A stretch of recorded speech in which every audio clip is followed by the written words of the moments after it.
మీరు ఎప్పుడైతే రక్షణ తీసుకున్నారో, ఎప్పుడైతే మారు మనసు పొందారో, అప్పుడు మీరు ఏం చేసుకున్నారు? మీ జీవితాన్ని అమ్మా చెప్పండి, దేవునికి సమర్పించేసుకున్నారు. దేవునికి స్తోత్రం కలను గాక.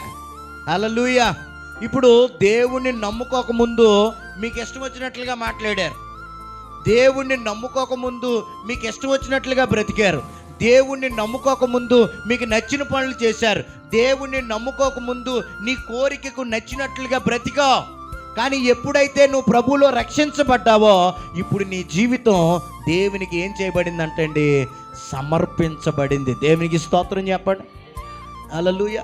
నీ జీవితంలో నువ్వు దేవుని చిత్తానికి లోబడినప్పుడు, దేవుని ఇష్టానికి నువ్వు నిశ్చయించుకునేటప్పుడు నీకంటూ సొంత చిత్తాలు ఏవి కూడా ఉండవు. దేవునికి స్తోత్రం కలను గాక.